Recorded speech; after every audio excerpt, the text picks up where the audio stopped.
This is the Mr. Tuba New Orleans Jazz Podcast. My name is Jim Syoen, and I am your host.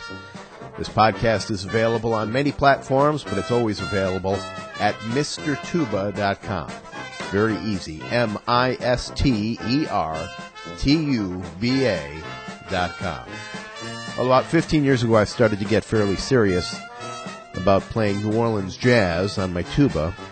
And one of the people that I started playing with was this man that we're about to interview, a man named Bob Schroeder. He works regularly with me and a gentleman by the name of Pat O'Brien with Palm City Jazz. We have a trio, although sometimes we'll add a trombone or a drummer or trumpet if we're able to do so. But Palm City Jazz has performed in Southwest Florida for about the last 15 years, and Bob Schroeder has lived in Florida, Southwest Florida, for about the last 20 years. But recently I got a chance to go to his house and talk with him about how he got started in music. And other than a little overmodulation at the beginning of this interview, turned out to be a very nice chat. Well, my guest today has really done it all for over 70 years. Is that right, 70 years? Oh, yeah. 70 years he's played his clarinet all across the country. As a matter of fact, I was just looking in the other room in his den at all the places he's played, and it's really from coast to coast. Some of the bands and organizations and people he's played with: Professor Plum, Stumptown Jazz, the great Muggsy Spector out of St. Louis, the Desert City Six for many years. He knew and played with Singleton Palmer, Pee Wee Irwin, a great player, and Wild Bill Davidson. He has a couple of Wild Bill stories that'll tell us. And he is still performing today as Mr. Bob Schroeder. And he's also going to tell us the story about how he once got waited on by the great Louis Armstrong. How's that for a tease? How was that for an intro, Bob? Well, that's quite true. Most of it is pretty true. I would say that, yeah. Well, Bob Schroeder right now lives in Florida. He's lived in Florida for what, about the last 20 plus years? We moved to Florida in 1967. Okay, that was the Keys, right? This August will be 51 years. Wow. We left St. Louis. So St. Louis is where you grew up. Yeah. Mm-hmm. And you started playing clarinet in high school. Yeah, that's right. All right. And so I'm assuming you probably started in the high school marching band. Yes, oh yeah, marching band. And we had a put together swing band in high school where I played tenor sax and tried to read all the music I could read, not being a great reader, but I could read the orchestrations, the simple orchestrations, yeah. Playing the tenor sax, yeah. So even in high school, that's when you were introduced to swing, traditional jazz, Dixieland jazz. I mean, even from a young age, you were able to play the good stuff. I met a great trombone player from another school, Skip Derringer, and he was a great traditional jazz player. And he's the one that introduced me to it, and we put together our first band and got our first job. And what was the name of that band, do you remember? Well, there was no really name to the band, but we put it together, and Skippy found us a job on Tuesday nights at a place called the Gretchen Inn, and we played from I can't remember, like 8 to 11 or something like that. Anyway, the owner of the place said he would hire us, but he couldn't afford to pay us. And we said, well, we ought to get something. He said, okay, I'll give you $18. Now that's for the whole band. Yeah, yeah. And I said, well, that's not too bad, until I found out it was for the whole 6-piece band. But he said, okay, I'll give you $18 and all the draft beer you can drink. So the band was a tremendous success. We jammed the place every Tuesday night. In fact, my wife, this was in about right after the war, 1947, I guess. And she came out there with her boyfriend, of course, didn't know me or anything.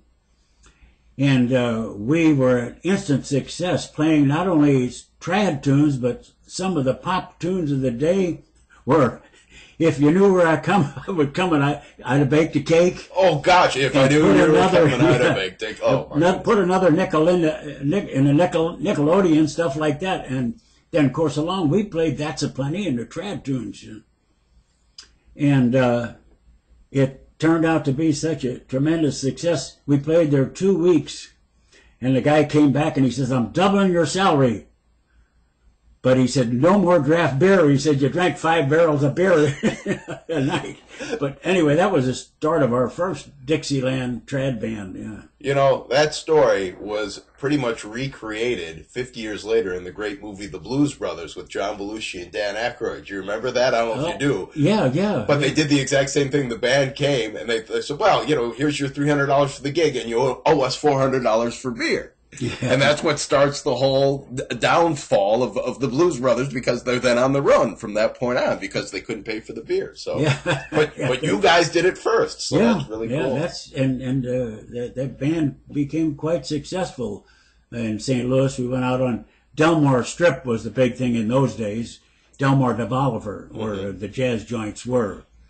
And Sammy was out there, Sammy Gardner. And yeah, they had a lot of great bands in St. Louis. And this would have been, what, 40s, 50s? Yeah, let's see. Late 40s, early 50s, yeah.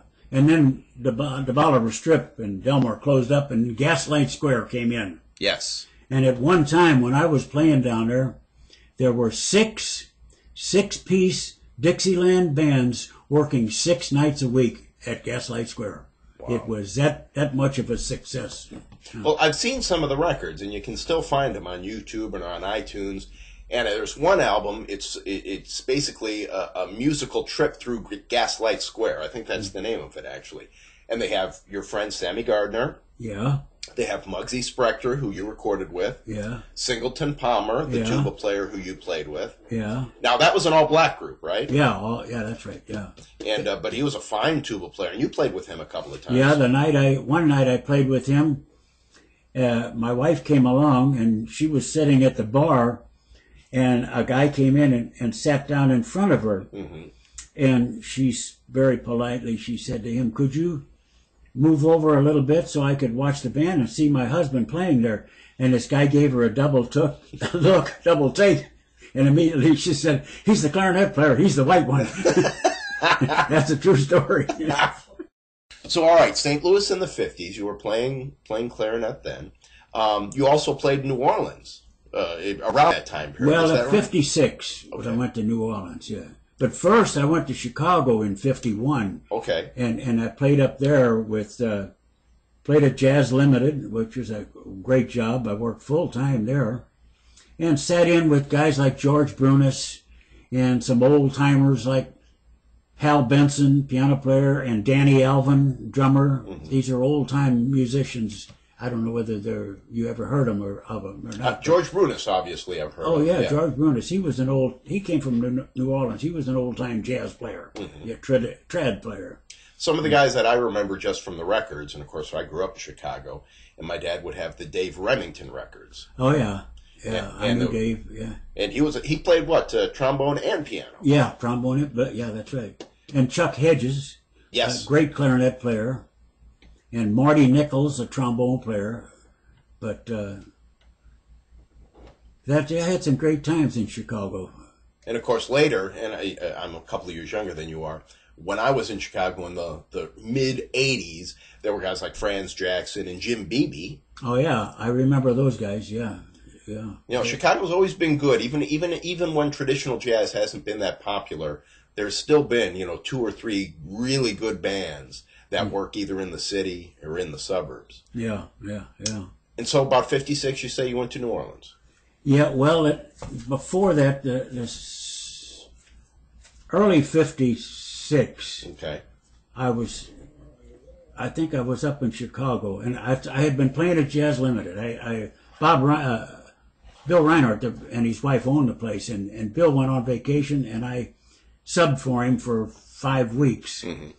And that was the end of the gig then. And one night, just before the gig was over, Jimmy McPartland, great jazz trumpet player, he came in, and he's talking to Ruth, one of the owners. And he says, I'm taking a band to St. Louis for it's the Veiled Prophet thing and a big thing. King Cole Trio is going to be there. And he said, I'm taking my Dixieland band there to St. Louis, and I need a clarinet player. And I said, well, here I am. I'm finished here. And he said, okay, well, we're all going down to St. Louis. And I said, I have no problem. I'm from St. Louis, and I live in St. Louis, and I'll meet you at the hotel for the gig. So we went down and played that night. And then I came back home, and my mother and my father said, "There's a phone call for you." And it was the spring of the year. I can't remember what year, of course.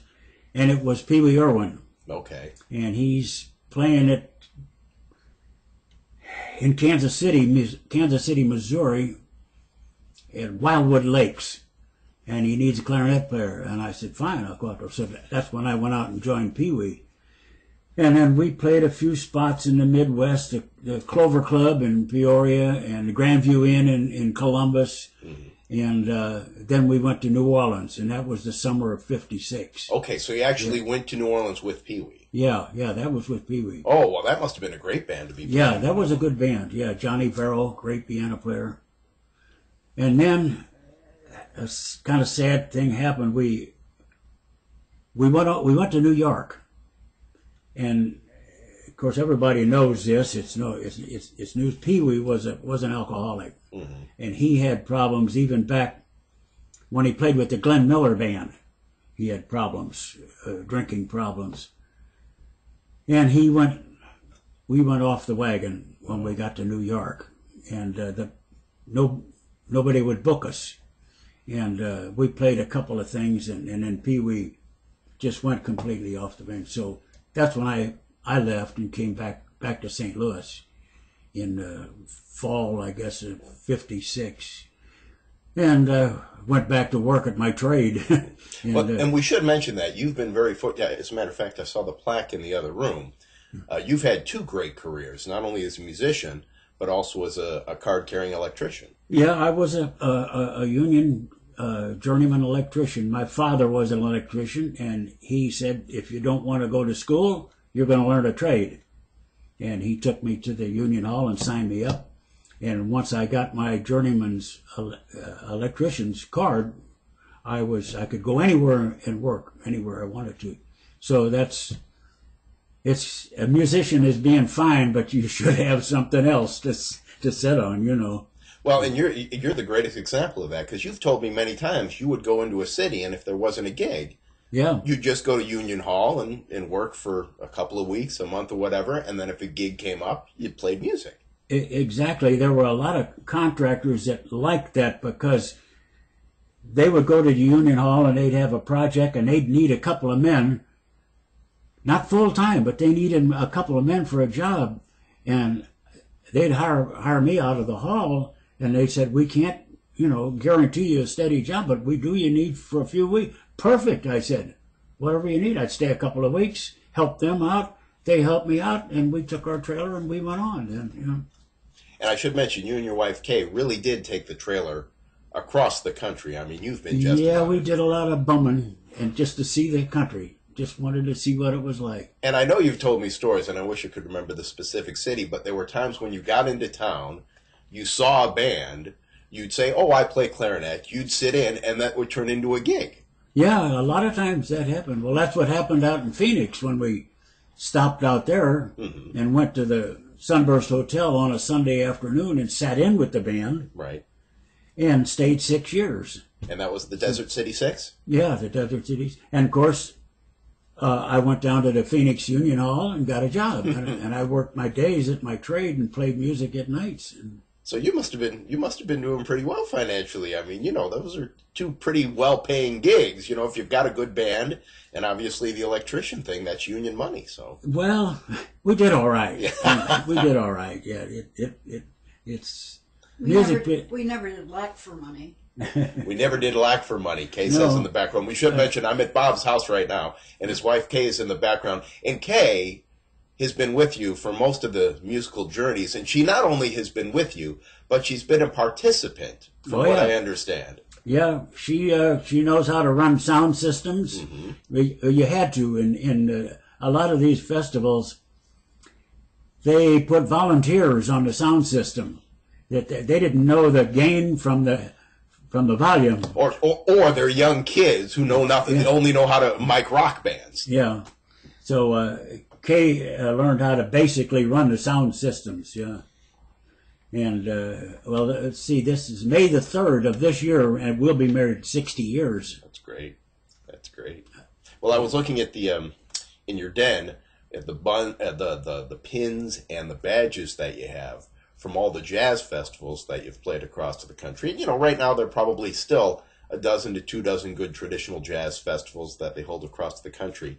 But many times you just go into town and you'd play the gig, and Kay would then kind of run the sound for the jazz festival, at least for your group, right? Oh, that's cool. A lot of those, they're still doing some festivals today. Bob Leary was telling me about the festivals, and he said, you would be disappointed. He said they're doing soft rock and reggae and everything at the festivals that we used to play at, a traditional jazz fest. He said there's no real traditional jazz festival anymore. They're country, western, and bluegrass, and they're all kind of mingled together. I haven't been to a festival in years, so I really can't say. Well, even in New Orleans, they have the New Orleans Jazz Festival that they hold at the fairgrounds. Yeah. But all the musicians that I talk to say, no, you don't want to go to that one. But I guess there's the Heritage Jazz Festival, and I'll correct this later if I'm wrong right now. But that's the one, I think it's held a couple of weeks after the New Orleans Jazz Festival, and that's the one that features real New Orleans music. Yeah. I imagine there are some like that still on the festival circuit, some real traditional New Orleans festivals, because that's what it started out to be years ago. Mm-hmm. Yeah, a traditional New Orleans jazz. Now, after playing in Phoenix, you eventually got to the Florida Keys. How did that happen?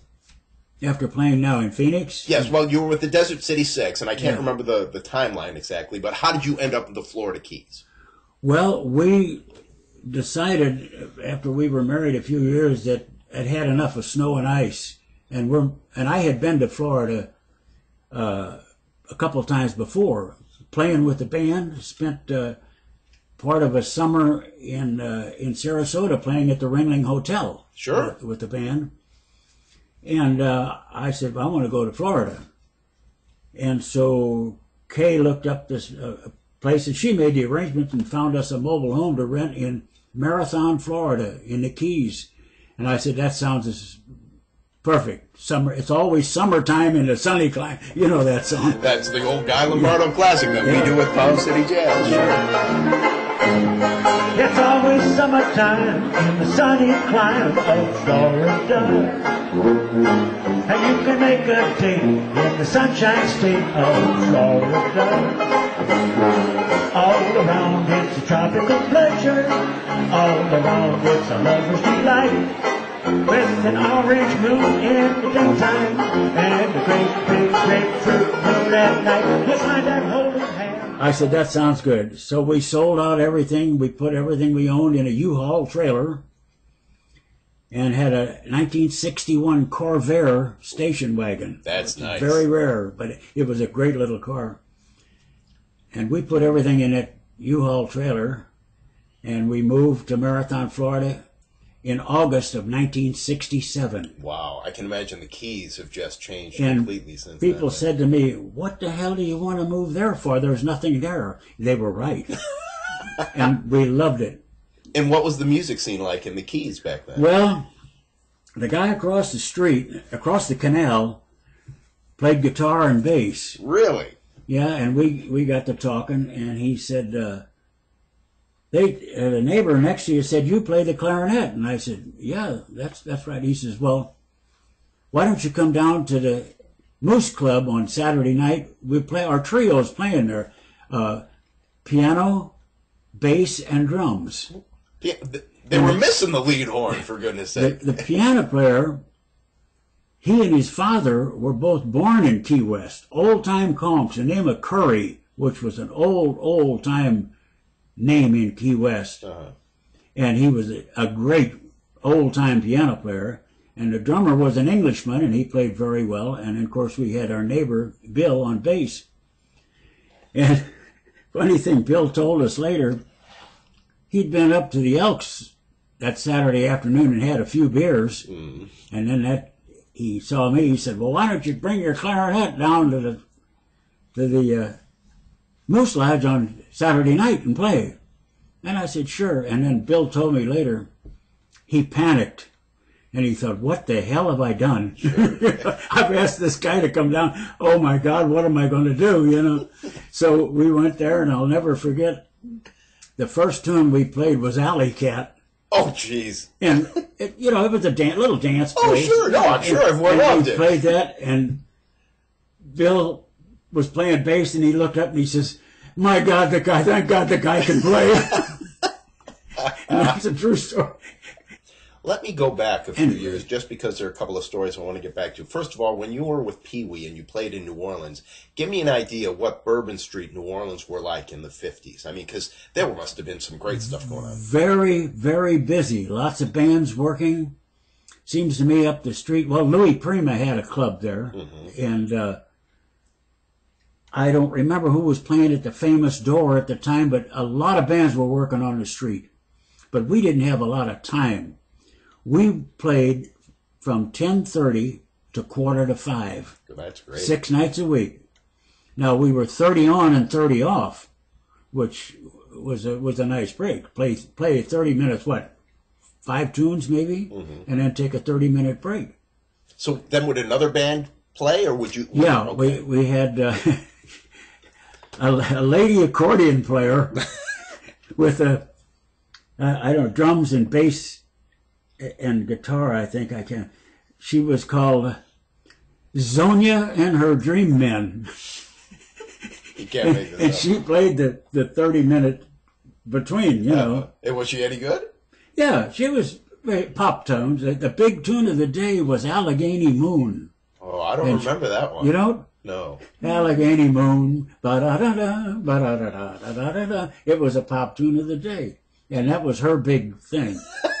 Her big feature. Zonia and her Dream Men. But she played the 30 minutes. The only thing the 30 minutes gave you a lot of time for drinking, and we all drank. Oh, man. Pee Wee was dead sober. He didn't drink a thing in all those months until we got back to New York. And then he fell off the wagon. But, and I'm not telling anything out of school. Everybody knows it. Well, and the thing is, the culture was different in the 50s. I mean, people today would probably call many of the musicians functioning alcoholics because they drank every day to excess, but they were still able to play the gig and get up the next morning. I mean, that was just, you're on Bourbon Street, you're playing till 5 in the morning, there's alcohol everywhere, of course you're going to drink.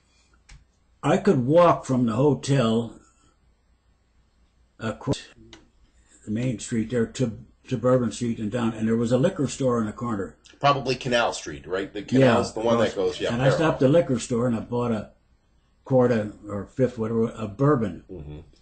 And I could just about finish that every night and not be drunk. When we went into our break room, we had 30 minutes.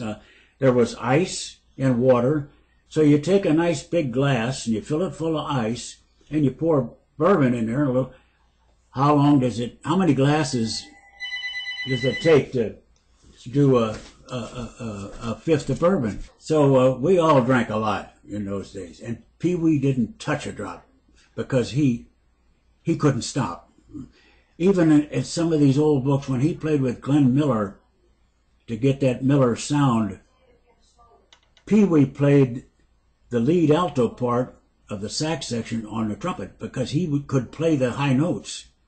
And Pee Wee got drunk and couldn't handle it anymore. That's when they brought in, Johnny Mintz, clarinet player one time, and Irving Fazzola one time to play that clarinet part. But Pee Wee played that in the Glenn Miller band because he was able to play that high notes. Marvelous player. So Pee Wee is on a lot of the classic recordings that we all hear, on... Yeah. So that's actually his horn that we hear. Yeah. When you hear those old Miller band, the early ones, that was Pee Wee playing the lead alto sax part on corn trumpet. Yeah. Now you made a recording. I don't know if you made more recordings, but I remember one album in particular that you made with Muggsy Spector. Yeah. And that was in St. Louis, right? Yeah. Do you remember who else was on the band? I remember there was a real good piano man. Oh, well, let's see. Muggsy Spector played trumpet. Fine trumpet player. Yeah. I can Google it. You don't. I can't bring it up. No. But it was an excellent band. I mean, a real solid great band. Dixieland band.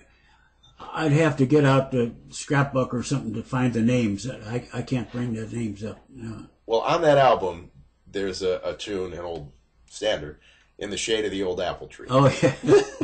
Yeah. And you sing a parody verse. You have a vocal. Do you remember the lyrics that you sang? Because I've never heard them. Oh, yeah. I hadn't heard them. Do you remember? I'll never forget them. Okay, let's hear them. You want to hear it? Sure, because I've never heard that parody. Go ahead. Just, I mean, obviously we don't have a full band. I'll just recite them. Yeah, go ahead.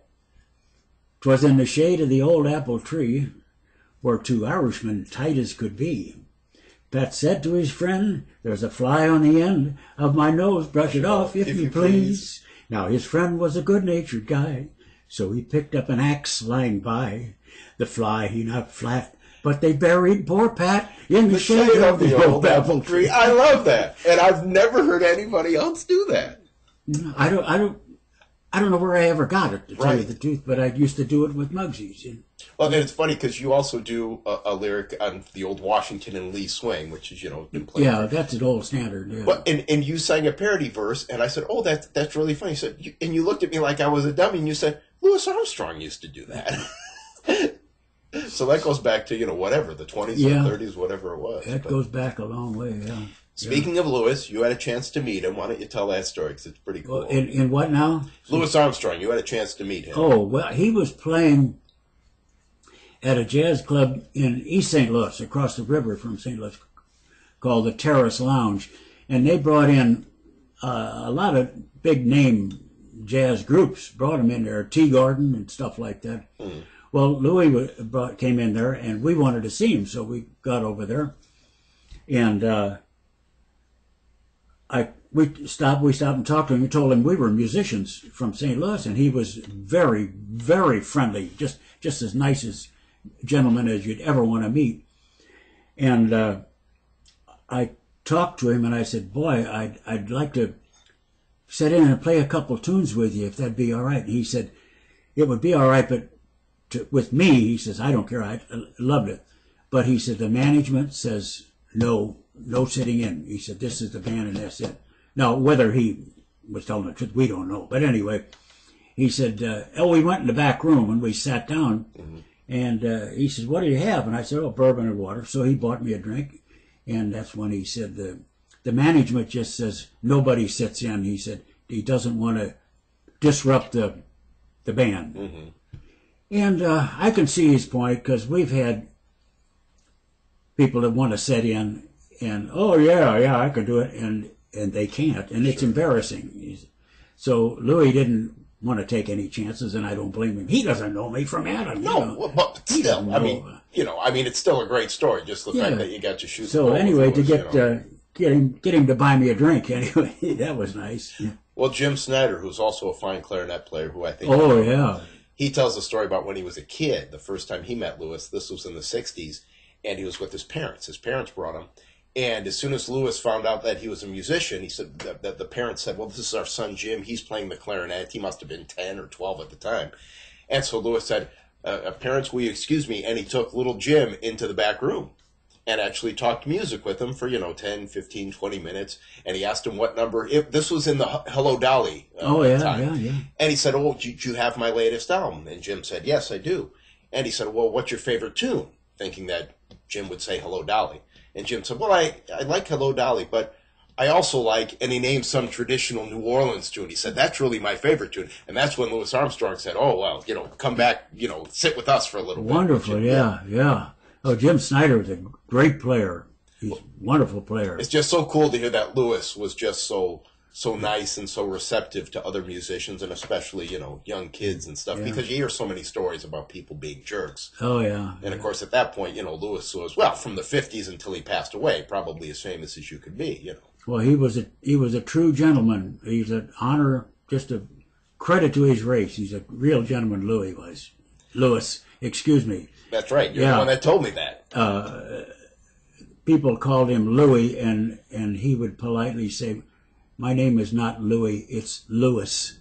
Now, for many years, you got the chance to play the jazz festival circuit, not only across the country, but really around the world. We were invited to play, the Desert City Six was invited to play one of the biggest jazz festivals overseas. We went to Edinburgh, Scotland for 13 days. 13 days. So the festival ran? Yeah, wow. They had bands from all over the world. Wow.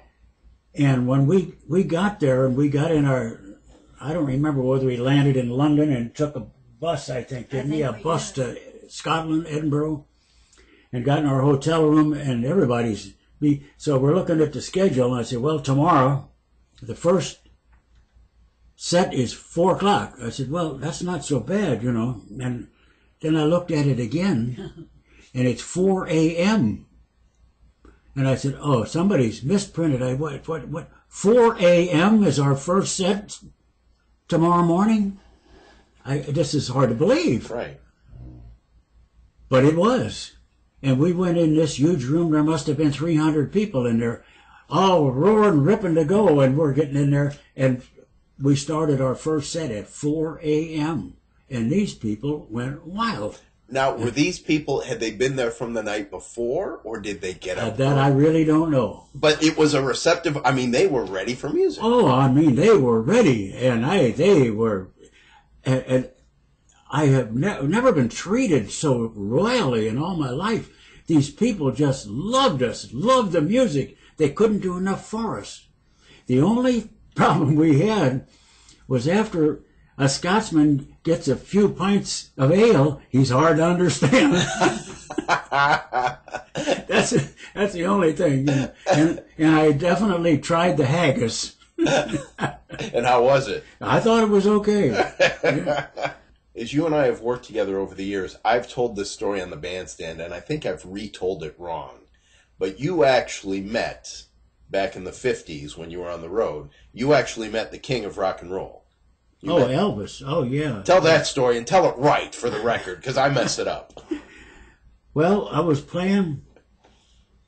We joined this band in Illinois. Don Gumpert, fine trumpet player, and I joined Joe Gooman. Okay. And his Dixieland Six. That sounds like a good name for a musician. Joe Gooman. And he was from Milwaukee. The trombone player was from, and it was a decent Dixieland band, and it wasn't a blow you off the wall trad band, but it was a good band. And we played. We did the Grandview Inn in Columbus. And the Clover Club in Peoria, and a couple other Midwest places.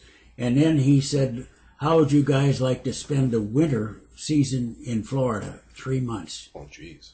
Oh, let's go.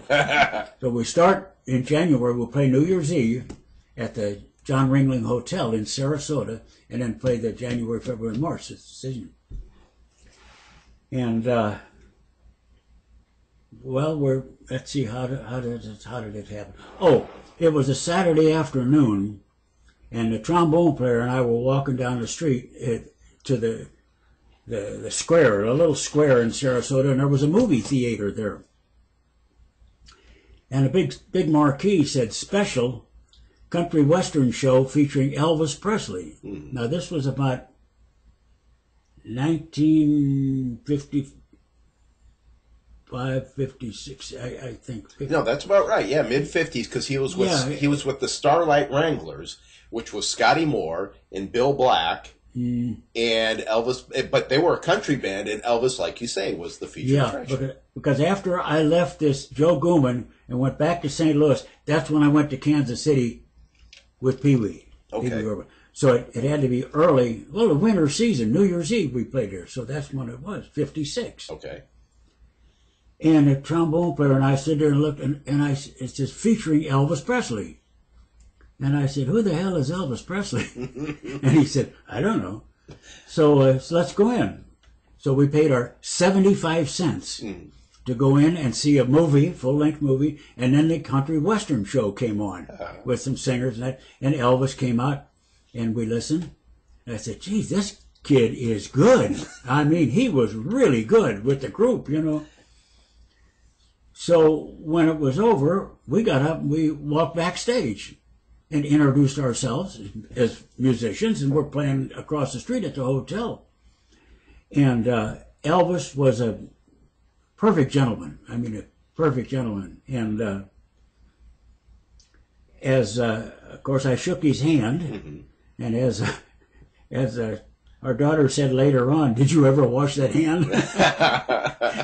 But anyway, we talked, and he was a real gentleman. And I said, "Now look, we're playing across the street at the Ringling Hotel at the end of the square. Why don't you guys bring your..." He had 2 guitars and a bass and himself. "Come over tonight and we'll have a big jam session. Be great." And he said, "I'd love to. But he pointed out the window, and there's a big bus, Elvis Presley. And he said, "You see that bus?" He says, "We're loading up right now. We got to go." Oh, wow. And he says, "We'd love that. Sounds like fun, you know." And I said, "Yeah, that would be great." But he said, "Yeah," he said, "son," but he said, "Okay." And that was my meeting with Elvis. What a sweet, very polite young man. Very polite, yeah. So fast forward, whether it be 6 months, a year, when did you see Elvis on the national stage and put 2 and 2 together and say, "Well, that's the nice guy we met in Sarasota"? Well, I guess it was probably the Ed Sullivan show that's where he made his debut, and I said, "Oh my God, look at there!" But that was funny. We saw a full-length movie and a full country western show featuring Elvis for 75 cents. That's a pretty good deal. Do you remember what the movie was? Are you kidding? You know how long ago that was? All right, now I have this list of questions that I'm going to ask, and you can feel free to not answer any of them or defer, or if I answer a question that's too hard, we can just skip over it. But I'm going to end it with asking you these questions that I have on this list. Who is your favorite traditional jazz or Dixieland player? And you can name more than one if you want, but your favorite player or players. Of any instrument? Yeah, any instrument. Oh, of course. Wild Bill's got to be right up there. Yeah, he's the epitome. He is the end of Dixieland jazz cornet players. I mean, Louis has a style all his own, but Wild Bill is a band player. Sure, and this is your list. You know, I mean, no one. I mean, everyone had, but I don't think anyone could argue with Wild Bill as far as Dixieland goes. He plays his part, and he leaves parts for other players. Mm-hmm. Louis plays a little too much sometimes, but that's Louis. You know. Sure, no, he does his thing. And again, this is your list. There's no wrong answer to this. You know, and of course, there are a lot of great Dixie trumpet players. I mentioned one before, Jimmy McPartland. Yes. Of course, Pee Wee. Pee Wee was a big band player, and he played a little too much, too. But Wild Bill, he's the end, you know. And how about clarinet? You know, who are the guys that you really looked up to, or the guys clarinet players? Obviously, Benny Goodman. That's a well, yeah, of course, Benny Goodman. He never really played any Dixieland, but probably for style and tone, you just can't beat Pete Fountain. Mm-hmm. He's just. But now going back to the earlier days, Edmund Hall had the technique and the style for Dixieland. He didn't have the tone. He had a raspy. He did, and his intonation wasn't always perfect. Yeah, that was it. He had a raspy tone, but he knew the tune, and he played the parts just right. Pete plays the parts just right and has the tone for it, too. There's a great recording, and I'll give you a copy that I'm sure you don't have. The Dukes of Dixieland, Frank and Fred Asunto, the real Dukes of Dixieland, were recording in the early 60s. I believe they were on Columbia at the time. They're recording as the band. They find out Edmund Hall is down the hall recording for whatever group. Huh. And so Frank says, "Edmund Hall's here? Have him come in." So he walks in, sits right in on the session. They had a clarinet player, Jerry Fuller. Oh, Jerry Fuller, yeah. Who was a fine player. Mm-hmm. So Jerry takes a chorus, then the trombone takes a chorus, then Edmund takes a chorus. And it's great. I mean, it's Edmund and they played something simple, something real traditional. I can't remember what it was. But it's a wonderful recording. I'll be doggone. Yeah. He just walked in, played the gig, walked out, and that was it. Well, Edmund Hall had the feeling for the tunes. Like I say, his tone was raspy and sometimes his intonation, but he had the feeling the way it should be played. But it's hard to pick out a clarinet player. There's so many good ones. So. How about trombone? Who would be the trombone guys that you like the best? Well, and they don't have to be big name guys. They could be guys that maybe people don't know that they Teagarden is probably. He had the style and a Dixieland feel. He had it. And, of course, several other guys. Cuddy Cutshall with Condon's group for a long time. He was a great player, but he was more of a big band player. He was smooth. Teagarden could rip it up, you know.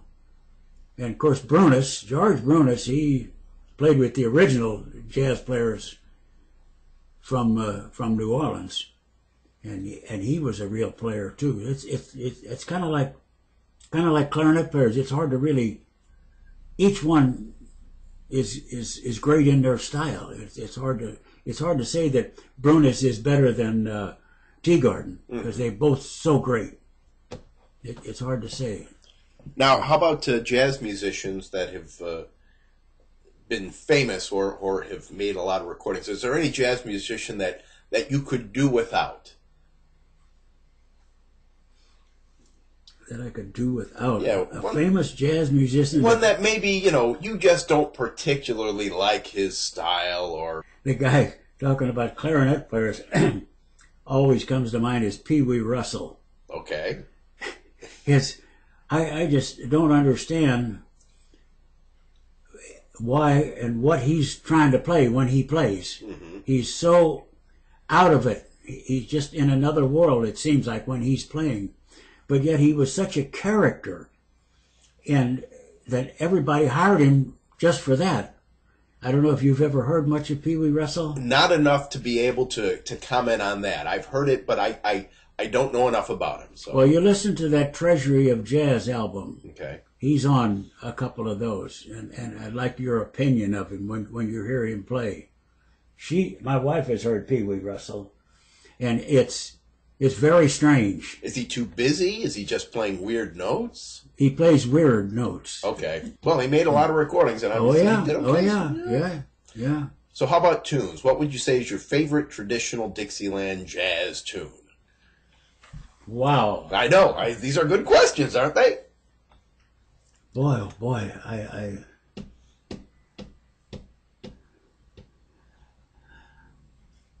I probably like the original Dixieland One Step as probably as a good one. That's a good one, yes. Yeah. In Wild Bill, there's a great recording of Wild Bill playing at Condon's. And it's like 12 minutes long, where everyone takes two choruses and the solo, and that's a great one. And there's a couple like that. The One Step and Clarinet Marmalade is a good one. And At the Jazz Band Ball. Mm-hmm. Here's one that people don't play much anymore, but we used to play it. Shimmy Shawabble. Nope, don't know it. Shimmy Shawabble. Shimmy Shawabble. It was a well-known Dixieland tune. Shimmy Shawabble. I'm surprised I've never come across that one. It was a very interesting tune. Now, I'm asking this question, I think I know the answer. What's the best gig that you ever had? Was it the gig over in Scotland? I mean... Well, that didn't last very long, Yeah. The best gig I ever had. Well, I guess one of the best gig I ever had, I gotta say, just playing with the Desert City Six. Of course, I can't. Stumptown Jazz was a great gig too, but boy, oh boy, that's it. How can you pick out one gig that's the best? Well, I know it's a tough question. You just can't do it. That's all right though. It's all right to not be able to have an answer. That's cool that you've had so many good ones. Yeah, I just can't have an answer. There's so many good ones. It's hard to say. All right, let's turn the page. What's the worst gig you ever had? And it could be a one-nighter, like a one-nighter that you got booked for in Schenectady or. Well, there's a couple I've had right here in South Florida that have been pretty bad. Really? Yeah. I hope I wasn't on it. No, you weren't on it. But it was one I played last year with the trombone player. I don't mention any name. Trombone player was the leader of the band. But I know who you're talking about. And